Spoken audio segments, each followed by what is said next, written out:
Well, good evening, everyone. I'm your Congressman, Darren Soto, representing Florida's ninth Congressional District. I'm here with one of my amazing staff on our Ledge team, a Georgetown graduate. I'm a GW guy, so we kind of got that little rivalry going on. Bill Rockwood, who works on a lot of the tech issues, he and I are going to go through some of the great work that we're doing here. Bill, thanks for joining me today. Thanks for having me. You bet. So, we all know in Central Florida, one of the biggest issues is higher paying jobs and and helping with our economy. And one of the big things I look at, in addition to obviously agriculture and tourism, is boosting high tech corridors in our district, which is why we are on live now in the now trending Tech Town Hall. I have the honor of serving on the Energy and Commerce Committee. I just got on that committee this term and on the Communications and Technology Subcommittee. So we get to work on a lot of this. But I want to explain in brief for those of you watching online sort of the fundamentals of these tech hotspots throughout the district. And it's pretty amazing. I know people think about tourism and going to the theme parks, but what's not known as much is that we are one of the preeminent areas to develop the military training programs, simulation and training programs in the United States. And that clusters in East Orlando. UCF is kind of the foundation of that corporate park there, where people come out with degrees in simulation and training and related fields, making $50, $60, $70,000 a year, help train and protect our nation, train our troops, and it's a really important high tech cluster. Another one that we have, people may be familiar about in Lake Nona, also known as Medical City, home to our communications director, by the way, Oriana Pina, who had helped set this up. And over there we have the VA hospital, Nemours, Sanford Burnham, which has now been taken over by UCF. We have UF there with their pharmacy school. And so a lot of new obesity treatments, cancer treatments, and developing care for our children happens in that area. Another area where we're really booming. In Osceola County, we started a new high-tech cluster, a sensors manufacturing center, something I worked on starting in the state Senate and now here in Congress. Again, taking advantage of the fact that UCF has such a great photovoltaics program. We have one of the top 3 programs in the nation. So we're talking sensors and lasers and microelectronics, really futuristic stuff that's happening right here, right now in Central Florida. And that is in the bridge facility that's between Kissimmee and St. Cloud. And again, high-paying jobs and developing high-tech sensors for the military, for the aerospace industry, for agriculture, microelectronics. As we're worried about intrusion by foreign governments, these facilities at home are critical to national security. Then we also have another high-tech cluster in Winter Haven, Florida, in Polk County, where we are that city is built right above the main superhighway, the main fiber optic cable that runs through the state. So they have an amazing cybersecurity and data storage excuse me, facilities there because you need the best and fastest internet to be able to do that kind of work. I want to go into some of the issues we're working on here in Congress that Bill works on quite a bit with. First, I know a lot of folks are concerned about net neutrality. We don't want our internet running slow. We don't want our Netflix. I mean, you want your Netflix running slow? No. Yeah, I didn't think so. And small businesses that are trying to get their goods out on the market. So many different things that we use our cell phones for and otherwise. So we passed out of our committee and then out of the House a few months ago the Save the Internet Act, which adopts the rules that were put in place through the FCC when the Obama administration was in office and protects net neutrality so that you can't have blocking, so that certain sites are blocked. You can't have throttling so that providers can slow down your internet. You can't discriminate. And most importantly, we have a cop on the beat. It would allow the FCC some authority to regulate new unfair trade practices on the internet that could occur in the future, because we know this is constantly evolving. How did you like working on that bill as it went through committee? What was your impression of how it went? It's straight into the deep end. It's one of the issues people are most passionate about, and we appreciate when people engage with our office. And that this past few years has been by far what we've received the most calls. I was going to say, we got a few calls and emails on that, right? Yeah. Well, we stand for a free and open internet and for net neutrality. That bill is still pending in the Senate.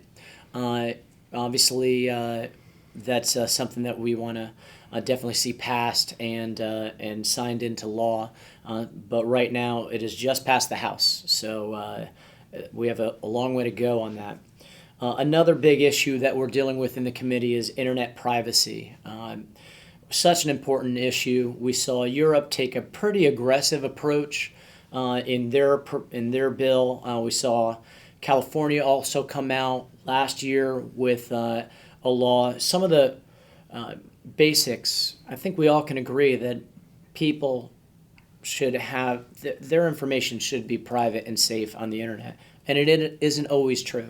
And so it's incumbent upon us to ensure that anybody who is holding private information, who conducts their business on the internet, needs to have sufficient security in place. And this is something that we continue to see every couple of months. A major Fortune 500 company who didn't do the investments they needed to. And then people's information gets out on the internet. We've even seen the federal government. So this is something that we absolutely are working every day to encourage our committee to pass out. We've had some hearings on it already. Another key issue is people should be able to own their information and be able to have control over it. There are many major companies right now who their profit model is to collect your information and sell it for marketing purposes. And we have these big, long disclaimers that people sign. And I think more people are aware that that's why some of these services on the internet are free, like Twitter and Facebook, among others. But they should have a say whether or not their information is used. And then the question will be, can a fee be charged if you decide that you don't want your information used? In the California model, they don't allow you to charge one. That'll be a big point of debate. And then preemption is one of the other biggest issues with regard to internet privacy. If we develop a bill that applies to all 50 states, do we preempt the states? And if we don't, do we just preempt states who don't have any protections, but we allow states who want to have more protections than the federal government? There's a potential of not preempting additional protections that states may want to put into place. And so these are some of the really big issues with regard to internet privacy. But obviously, we want to make sure that the internet is safe, open, and secure. Another bill we're working on, or several bills we're working on, are deal with cryptocurrency. We've all heard about Bitcoin and Ethereum, and now a big announcement about Libra, the Facebook coin, as some have been calling it. We met with Facebook and Libra today with our blockchain caucus. Cryptocurrency, as many of you know, is becoming a popular way to do transactions on the internet. And what did you think about the meeting today? What were your impressions? I think potential is the word, where there's a lot of nerves and it's a very ambitious plan. So it's good to see both sides where we're asking reflective questions, but also see the potential of these technologies and what it might mean in the next few years. And the thing is, these technologies are going to move forward, so we need to be able to have rules of the road.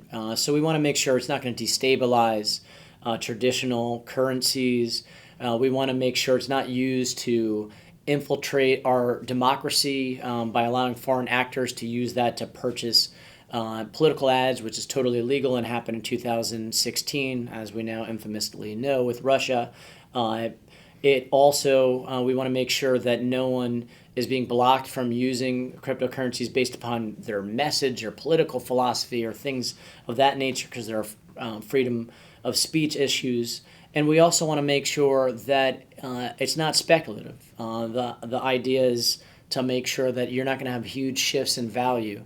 But the positives, it will greatly reduce the cost of doing remittances for those of you who have family members who live in foreign countries and pay big fees right now, or for those of you who are in small businesses that conduct a lot of transactions over the internet. It could have the potential of vastly reducing those types of fees, and certainly, no matter what happens, right now we enjoy a lot of influence in the world as Americans because the dollar is the foundational currency.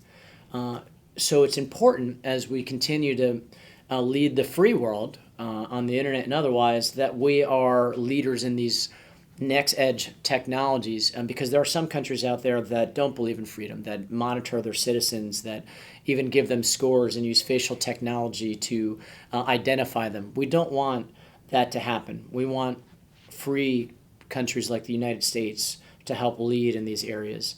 In the cryptocurrency area, we also led on the two prominent bills that seek to establish jurisdiction and definitions for cryptocurrency, something that Bill worked on quite a bit with us. We have the Token Taxonomy Act that we co-introduced. You want our chart? Yeah, we got a chart, everybody, so we're going to use it.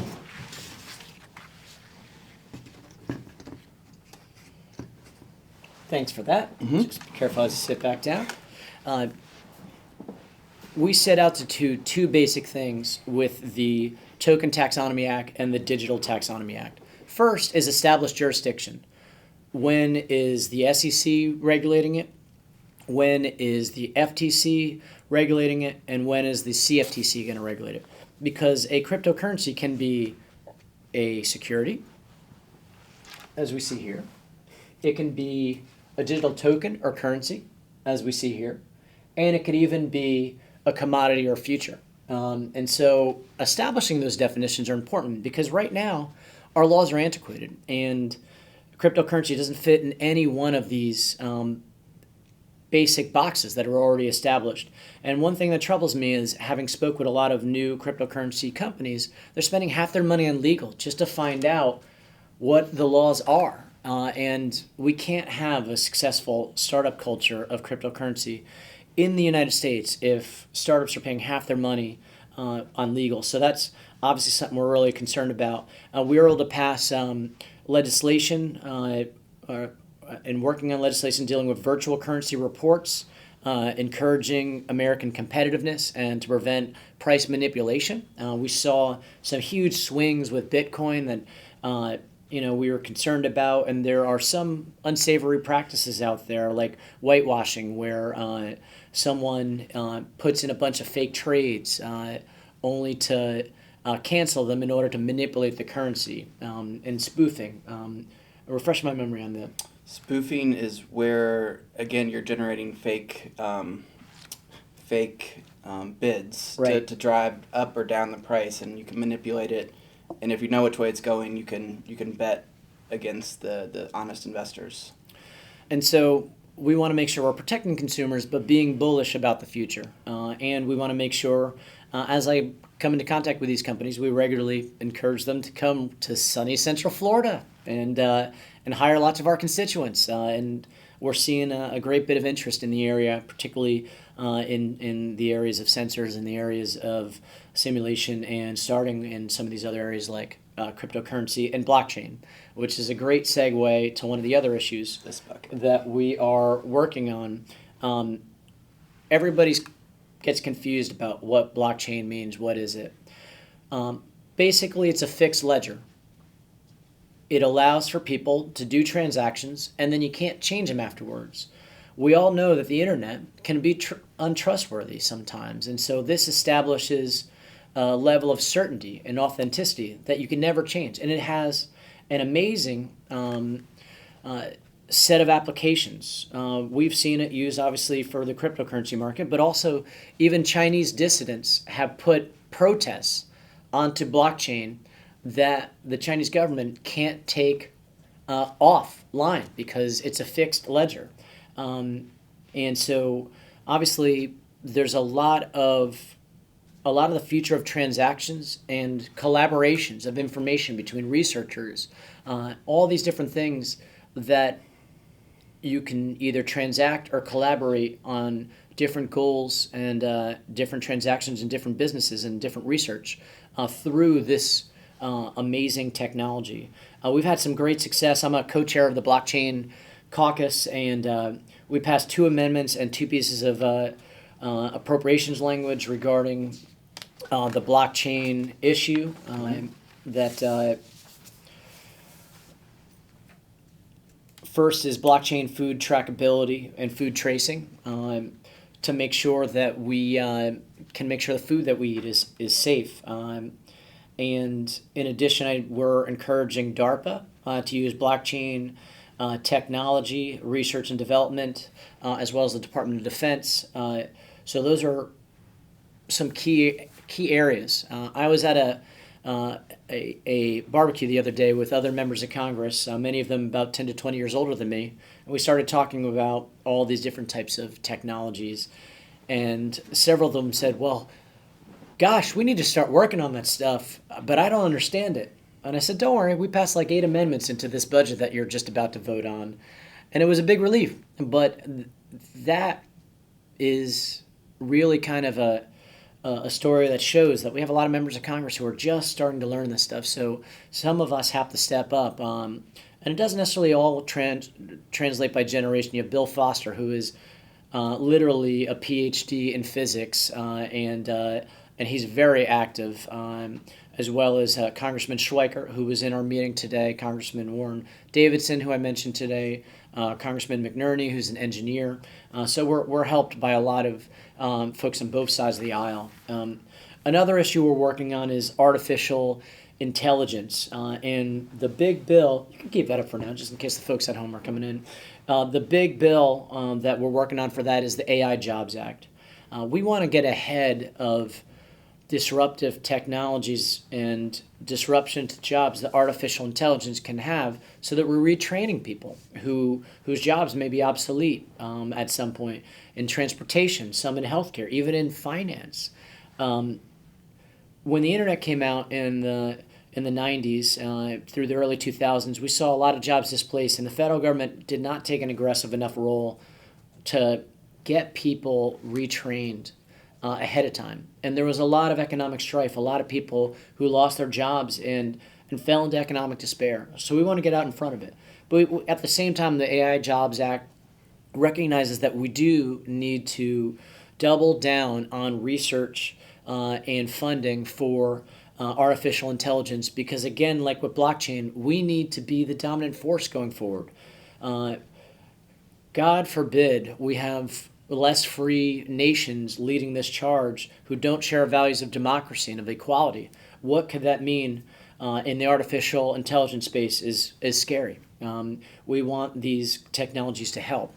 Recently, we were able to pass a funding amendment in the House, $1 million extra for defense research on artificial intelligence, and I'm also in the AI caucus. And it's something that we're working on with UCF quite closely as well. And the last thing, and it kind of dovetails in with artificial intelligence, is quantum computing. Imagine we can create computers that can make determinations and utilize hundreds of factors in a way that literally the human mind could not on its own do. And so everything from healthcare to logistics to global warming and combating climate change could be helped by the use of quantum computing. We passed 2 amendments in the House already for additional research funding, including a quantum computing report, using quantum PFAS, as well as encouraging the DoD in general to and increasing quantum research funding. I went a little bit into some of the uses, but where do you think quantum computing and artificial intelligence is going to go over the next couple of years, Bill, based on meeting with a lot of the different players in this space? I think a lot of people get intimidated when they hear those words first off, but it's also recognizing that technology itself is a tool to help address problems that already exist. So I think people are starting to get a better understanding that AI won't fix all the problems. Quantum computing won't fix all the problems either. But whether it's blockchain or AI, it. So let's take a scenario. We have NOAA monitoring all these different climate trends and temperatures and wind speeds and all this different data. It's massive. And it's hard for any one person to look at all that alone and be able to glean various solutions. We know the obvious ones, which is reducing and eventually eliminating the use of fossil fuels, boosting renewables, potentially nuclear, as well as having efficiencies and conservation. So those are the obvious ones, but there may be other patterns that come up. So how do you think artificial intelligence or quantum computing could take that data, aggregate it, and utilize it? One is healthcare records and individualizing healthcare. That's a major issue that comes up in our office, and so much data exists in these records that don't really talk that well to each other. And if you program the algorithm correctly, it can not only identify things quicker, help tailor personalized medicine for each individual. So it's not going to the doctor and one size fits all. It's tailoring custom care and health care and energy savings with hopefully reducing some of the effects of climate change by reduced energy consumption. Sure. And one of the things I'd be remiss about talking about with regard to some of the high-tech corridors in and around our district is both NASA and commercial space flight and aerospace, which is really dominant in the East Orange County area of the district. I literally have, over my time, knocked on doors of rocket scientists. Talk about intimidation right there. So one of the other keys will be they could utilize artificial intelligence and quantum computing in the commercial space flight, and eventually in our trek to get back to the moon and to Mars. We want to get back there by 2030, and we have over at the Cape the busiest spaceport in the world. I'm going to repeat that because I think people forget about that sometimes. We have the busiest spaceport, the most active spaceport in the world, in the district right next to ours. And many of those rocket scientists travel every day on the 528 out to Cape Canaveral and work for NASA or Lockheed Martin or SpaceX, Blue Origin, or Boeing, or some of the other major folks out there, as well as working in the aerospace and defense industry in those facilities in East Orange County that are helping to defend our country. So going out there, real science fiction, what can you imagine the use of quantum computing or artificial intelligence in space travel? In terms of space travel, the best analogy is that the rocket that went to the moon has less processing power than your cell phone right now. So if we're going to go to Mars, we need computer systems that aren't fully reliant on people or making tons of calculations and living on other planets. I don't think any of this exists without these forward-looking technologies and not only the benefits they offer now, but the benefits they could offer in the future. I think that's the most exciting part. And I think as we both are responsible and excited about technology, but also concerned, I think you're going to see a greater space economy over the course of even our lifetimes, and particularly our children's lifetimes. And the key will be in things like space travel to the moon or Mars or beyond. What do we have people do versus what do we have computers do? I don't think we'll always just clearly be able to answer that question. With that, I know that's a lot of information for those of you who got on about halfway through. This is our Now Trending Tech Town Hall, and we're covering topics like net neutrality, internet privacy, cryptocurrency, blockchain technology, artificial intelligence, quantum computing. Some of you may know this stuff backwards and forwards. Others of you may be confused or wondering what the heck some of these things are. And you know what? It's okay, because this is all cutting edge stuff, and we in Congress are also struggling to make sure that we can have rules of the road that protect our constitutional rights, that promote our economy and higher paying jobs, and that improve humanity. With that, we're going to take the first question if you want to read. Yeah, and we'd like to thank everyone joining us out there in Facebook world, and please submit your questions in the comment section, and we'll try to get you in. Angela Algerian from Facebook has mentioned a concern that artificial intelligence will take the place of human workers. So I was wondering, you did allude to the AI Jobs Act, but why it is important to know how AI might affect the workforce in the next 20 years and how to get ahead of it.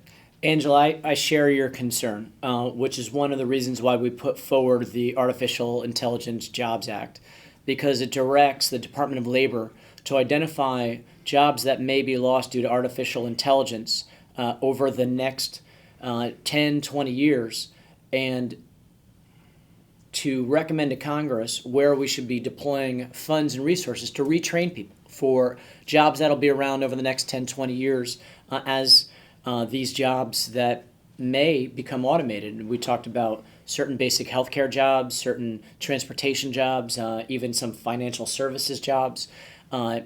And so it's absolutely key that we don't have the same kind of disruption we saw with the internet, where whole industries went down without retraining. Now, that bill has gotten a workshop in the Education and Workforce Committee. I am pushing to see that this passes, or at least the language passes in one of the omnibus bills or appropriations bills going through. We also have to understand that we can't just bury our heads in the sand and hope that technology just won't progress. It will. So we want to get ahead of it so that countries that don't share our values aren't dominant in the 21st century economy. But yes, we are concerned, and that's why we put forward that bill. We're thinking ahead of the curve rather than catching up to the curve. So, Angela, thank you for that good question. And Daniel Simon via Instagram is following up on the net neutrality issue you mentioned earlier, and it was one of the top engaged issues, and we appreciate further engagement. But it might be helpful to explain how being on the Energy and Commerce Committee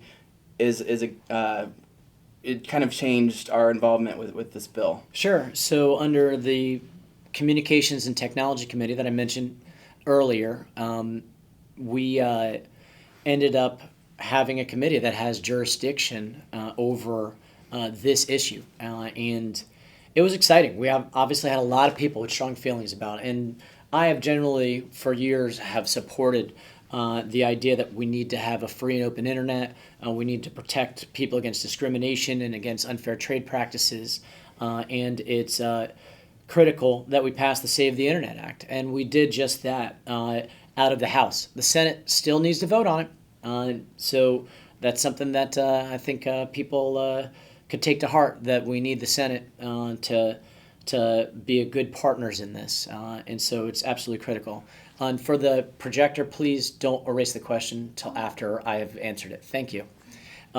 Just so that I get to go back to the questions, the old lawyer in me. Our next question.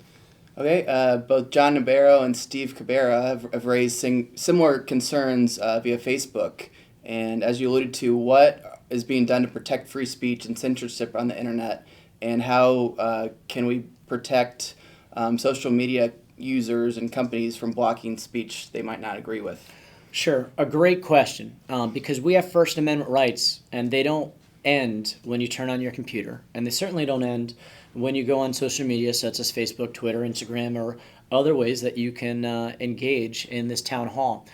So I don't believe, and I know as part of the work we're working on for some of our internet policy, that these companies should be able to discriminate you based upon your political point of view or your cultural point of view or any other protected free speech. And they shouldn't be able to block you because they don't like your political message. Now, that being said, I am concerned about the proliferation of um, doctored videos and things that are blatantly lies that have been fact checked up and down every newspaper in the country. And every scientist around is saying, that is not true and that continues to proliferate. But I think we have to be careful. I don't think the correct answer is to block that message. I think we should be labeling that message so that the reviewer can be aware. I mean, we've had YouTube videos describing how the Earth is flat. I think we could all agree by now, even as we debate some of the greatest issues of our time, the Earth is not flat. And so when you have these YouTube videos up, I think it's important that there be potentially some notice that, this is fiction or something of that nature. It's much more of a controversy when you're talking about issues that we're still debating to this day in Congress. So I think you have to be careful about that. There was a doctored video of Speaker Pelosi that went out the other day that slowed down her speech and altered it to make her appear intoxicated. And then they sped up the video so it looked real. And I think we have to be careful about doctored videos. Maybe the answer isn't taking it down, but the answer should be to label that this video has been doctored or altered. And forget beyond politics. Think about your spouses or your daughters or your sons or your parents. And if people do doctored videos that show them committing a crime or some heinous act, I think we do need to understand that there is some limits to it. And then, of course, if it is true hate speech as determined by the courts, they'll determine whether something should be taken down. For that, there's already well-established case law. So thank you for that great question, John Navarro and Steve Cabrera. And we have a question from Dr. Joseph Phillips and Isaac Fox, Isaac Braille, and John Bender.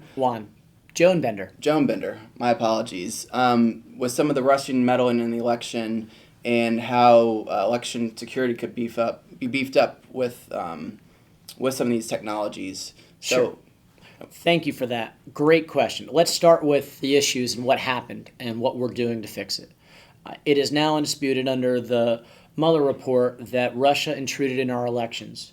They did it in several ways. They bought ads on Facebook, and other social media sites. That's illegal. Foreign individuals cannot pay for campaign ads, and so obviously that's a big one. We could take this down now that we're moving.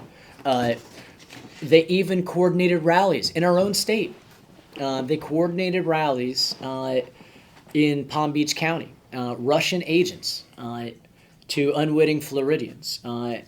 And they also sowed division. And so that everybody understands how this works, those ads that try to stir controversy, try to stir anger and discontent, they're not necessarily there because you'll vote for another candidate. You just may not vote at all. So it's a voter suppression tactic. It also is there to try to have foreign powers like Russia undermine democracy, undermine our trust in our elections. That's part one. Part two of what happened is we saw Russia try to intrude in local supervisors of elections. In 2 counties that I can't name because it's top secret, unfortunately, they were successful in at least getting in the door. They used pretty unsophisticated emails, and it was a very negligent error by elections employees. Everybody knows those phishing emails that come up that if you click on something, it can infect your computer, and it may come from all sorts of foreign nations. This one, they put the logo of a vendor for some of these supervisors of elections, but it was still a pretty lowly sophisticated, crafted email. And yes, employees in 2 supervisors of elections clicked on those emails, and they got in and can see the voter files. Now, those are already available to every candidate who runs for office. Newspapers always seem to get a hold of them, among others. They weren't able to, per the FBI, alter the vote, but we have concerns. Now, let me start with some of the solutions. One, Florida has paper ballots, and we don't certify our elections till a week or two after the election, because each election we take a sample, a statistically significant sample, to make sure that that sample is not different than the result in the election. So we will never, ever, ever in Florida allow for paper ballots to be taken away. They're scanned in, but the paper ballots remain. And there are rules on how long you have to keep those ballots. So that's first and key. We can never go away from paper ballots. Second, we work to get funding, and at my last briefing, 66 out of the 67 counties had adopted new email technology that would filter out these scam emails. Palm Beach County was one of the counties that hadn't done it. I'm sure by now they probably did, because they got into a lot of newspaper articles about that. Third, we passed H.R. 1, our big election security package, that, one, tightened the rules to make sure that we can avoid having foreign agents spend money to try to infiltrate our elections, and two, making sure that we have grants for election security for the states. We also dealt with campaign finance, among other issues in that bill. And we have a lot of these companies have come a long way, including Twitter, Facebook, Instagram, Reddit, and some of these others that were either vulnerable or were unwitting participants, or maybe worse, in these kind of schemes. So that we still need to tighten up the rules on that, and that's something that I've signed on to bills to help do. Our elections, the will of the people, is absolutely sacred. That is the foundation of our democracy, and I guess the second part of the question: what do you intend to do about Google and big tech companies manipulating the outcomes of the elections? So first, we need to keep our paper ballots. Second, we need to make sure that foreign money isn't going in through the internet to manipulate the voters through a suppression of trying to undermine our democracy, our confidence in our vote, and try to stoke up discontent over different various controversial issues. But any state that doesn't have a paper ballot, they absolutely need to have them, and that's something that I feel very strongly about, because if you have a paper ballot and you're doing these samples afterwards, you could try to mess with the results, but there'll be a paper trail that no tech company can erase because it's on paper. So thank you for those great questions, Dr. Joseph Fox, Isaac Braille, and Joan Bender. We have Juan Lopez via Facebook asking, can tech jobs save his plan on climate change? And is Florida at risk of being underwater in a couple generations? Thank you, Juan, for that great question. Yes, technology can help combat human-caused climate change that is an existential threat to the human race through advancements in various different types of research. One, renewable energy and battery storage. So Florida's a sunshine state, although frankly we get some rainy days and cloudy days. I think we all understand that. But solar has a big potential, and we're already seeing a lot more in the state. But we can't store that energy well. So when the clouds start rolling in, and they may be less effective, or at night, a lot of that energy ends up not being able to be stored. So one of the keys, and Elon Musk, who we mentioned his company SpaceX before, is working on the Powerwall, among other tech giants, to be able to store energy better through beyond. Right now they use ion batteries, but we're looking beyond ion batteries. Certain states out west have actually used innovative solutions. They have mountains out there, so what they'll do is use solar energy to pump water to the top of a hill or mountain, and then at night they let the water flow down, and that creates hydropower. So they found an innovative way. And I've talked to everyone from OUC to our local investor-owned utilities about we could create towers like water towers to do the same thing, even if we don't have mountains in Florida. Tech can also play a role in conservation. We see right now green certifications, LEED certifications to insulate. They can also help to make sure to turn on and off our air conditioners efficiently, use our water efficiently, and we already have smart grids, and that's something that we're actually working on in the budget for utilities. But we even have smart houses that help minimize the amount of energy that people are using, we're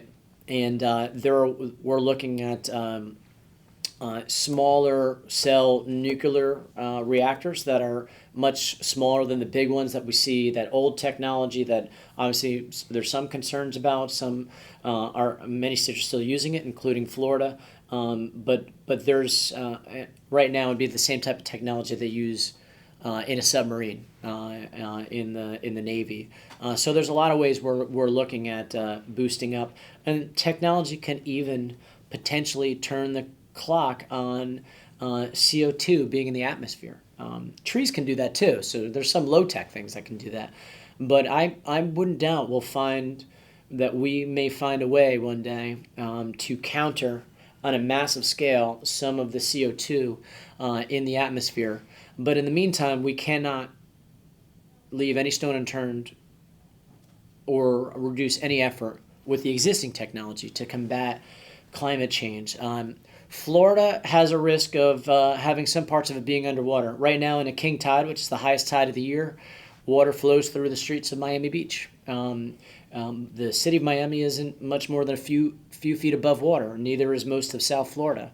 Orlando is 50 feet above sea level, but I don't think that means that we're immune to it at all. And of course, the extreme weather that climate change has caused, from increasing hurricanes, hotter days. We've had the hottest years on record.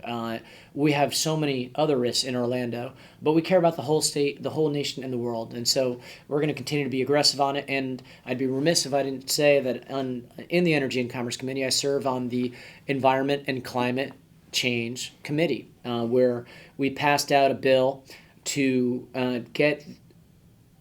stop the United States from pulling out of the Paris Climate Accord, and to keep the Clean Power Plan.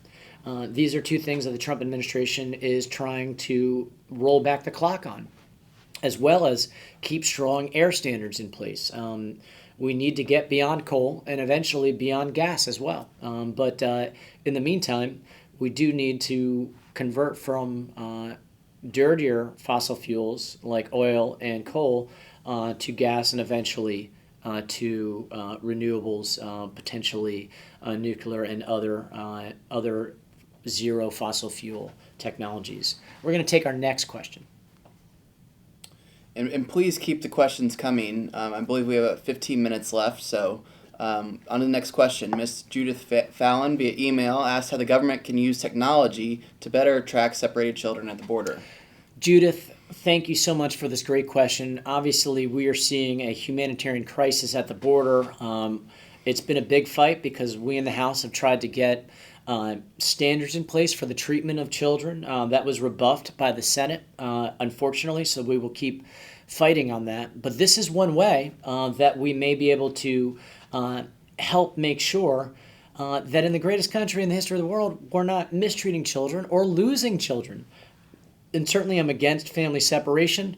There was a time under many Republican and Democratic presidents where when you came in for asylum, they would give you an ankle bracelet or some other type of ability to track you and send you to go live with family that you may have in the United States as your asylum paperwork was going in, because it is legal to come to our country and go directly to a Custom and Border Protection facility and declare asylum. That is a legal thing to do, and I think we forget about that sometimes. That is in treaties and in UN policy that the U.S. has been signed on to for years. We have a history of accepting in refugees. So whether it is some more old school technology like an ankle bracelet with a sensor or something a little more discreet, we can, through tracking, be able to make sure with micro technologies to be able to help keep track of these children and get them out of these facilities as soon as possible. And frankly, if we just process these asylum claims the way we used to under both the Bush administration, the Obama administration, and beforehand, and didn't hold people in these facilities and slow walk these asylum claims, we wouldn't even need these kids to be stored in these facilities. It's terrible. We have a facility in Homestead right now in our own state that I've gotten to tour.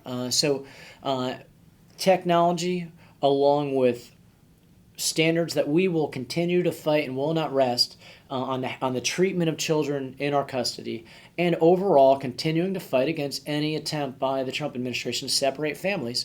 These are going to be the ways we're going to get out of this humanitarian crisis. So, Judith, thank you for that great question. Next question comes from Hashartha Udapa. Will there be opportunities for high school internships at these engineering and biomedical jobs? I am glad you asked that. I got to go to Timber Creek High School in our district in East Orlando a few weeks ago, and they have already classes on computer programming, on robotics, on simulation and training that we talked about. Remember that cluster in East Orlando? On sensors that they're learning through robotics that addresses some of the skills you would need for the high-tech cluster in Osceola, and robotics in general, and flight schools they had there at Timber Creek as well, where you could get your training hours in a flight simulator. So now we're talking aerospace and commercial and NASA space flight. So we're big supporters of that program, and we have been working with local high schools to line up this skill pipeline. Because as we're fighting for all these new high-tech jobs for Central Florida, we want Central Floridians to get those jobs. You know, we love all Americans, but we want our constituents to benefit from it. I think we all understand this. So we've worked and will continue to work with our local high schools, even as close as middle school, to get, whether it's the high-tech corridor is a good program, or whether it is the outreach through UCF, Junior ROTC, and others, to have as early as middle school and high school classes on sensors, on simulation and training, on computer programming, on biotech, on cybersecurity. It's never too early to learn these things. And this is where, that is moving along. Where we are really rocking it right now is that UCF has majors for all these tech clusters I discussed. They are the main feeder school, our local university, in conjunction with Valencia and Polk State, as well as Polytech in Polk County, to train the folks going to work in the aerospace industry that we mentioned in East Orange County and Brevard County, that are training the simulation and training students that are working in the East Orlando facility, training with one of the best programs for simulation training and for sensors in the country, which is the foundation of it. They have their med school in Lake Nona, and we're working also with Florida Polytechnic in Polk County on the cybersecurity clusters and on the data storage, otherwise known as the cloud, in the Winter Haven area. So taking it from the beginning to its end so that we could all see it from a broad view, we want to have these kids get opportunities earlier, middle school to high school, and we're seeing them in some high schools, and we need to continue to work to make sure the funding and the technology and the know-how is there for kids in every school in the district to be able to develop those interests early. Then if they go to our local schools like Valencia, Polk State, UCF, Florida Polytechnic, The majors are already there, and I'm not going to lie. These are hard majors. These are technical majors in engineering, math, science. They're hardworking. There's not. These aren't slacker majors, but you're going to come out, and we're talking about this fear about technology and displacement of jobs. These are jobs that are going to be around into the foreseeable future, where there's an upswing, and then you'll come out making 40, 50, well, probably 50, 60, $70,000 a year to start. And in a district where $42,000 a year is the median household income, that is a game changer, so that every Central Floridian can afford to own a home, to start a family, to have a car, and to be able to pursue the American dream. And so I'll end where I began, which is that's why I fought to get on the Energy and Commerce Committee. That's why we take these high-tech issues so key, because I believe that is the future for Central Florida. So thanks, everybody, for joining us. This is at a close now. Our now trending Tech Town Hall. I'll catch you in real life.